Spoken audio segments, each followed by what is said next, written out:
ગાંધીનગરમાં યોજાશે ભારત અને જર્મની વચ્ચેના દ્વિપક્ષીય વાર્તાલાપ. મહત્વપૂર્ણ વાર્તાલાપનું સાક્ષી બનશે ગાંધીનગરનું મહાત્મા મંદિર.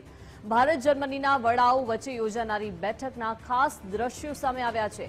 પીએમ નરેન્દ્રભાઈ મોદી અને જર્મન ચાન્સેલર ફ્રેડરિક મેર્ઝ વચ્ચે બેઠકનું આયોજન કરવામાં આવ્યું છે, જ્યાં મહાત્મા મંદિર ખાતે આ બેઠક માટે ખાસ વ્યવસ્થાઓ કરવામાં આવી છે. રાઉન્ડ ટેબલ કોન્ફરન્સ હોલ ખાતે બેઠક વ્યવસ્થાઓ ગોઠવવામાં આવી છે અને બંને દેશોના વડાઓ વચ્ચે મહાત્મા મંદિર ખાતે દ્વિપક્ષીય વાર્તાલાપ યોજાશે.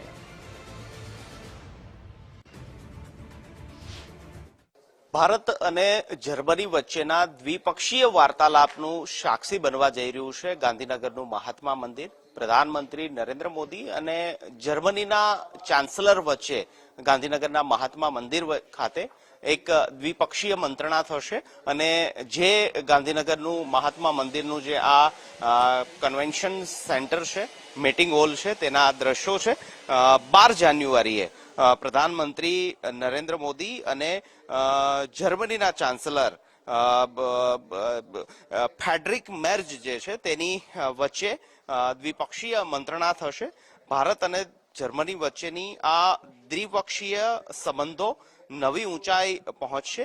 બંને દેશો વચ્ચે ન માત્ર રાજદ્વારી સંબંધો પરંતુ રાજકીય, આર્થિક અને વ્યૂહાત્મક ક્ષેત્રને લઈને આ ઘનિષ્ઠ સંબંધો જે છે તે રહ્યા છે અને આ ઘનિષ્ઠ સંબંધો વધુ વિકસે તે માટેની આ દ્વિપક્ષીય મંત્રણા ભારત અને જર્મનીના ચાન્સલર વચ્ચે યોજાવાની છે. બંને નેતાઓ વચ્ચે આતંકવાદ વિરોધી બાબતો, વૈશ્વિક શાંતિ, ઇન્ડો પેસિફિક ક્ષેત્રની અંદર સ્થિરતા અને સંયુક્ત રાષ્ટ્રમાં સુધારા જેવા મહત્વપૂર્ણ મુદ્દાઓ છે તેને લઈને ચર્ચા થશે, ગહન મંત્રણા થશે.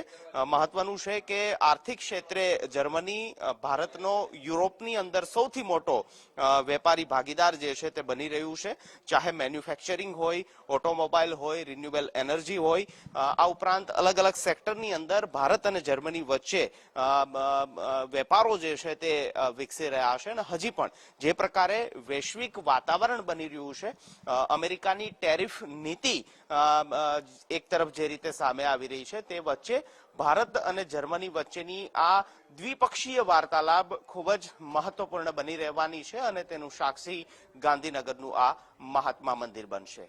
કેમેરામેન લાલા ભરવાડ સાથે નિકુંજ જાની, ગુજરાત ફર્સ્ટ, ગાંધીનગર.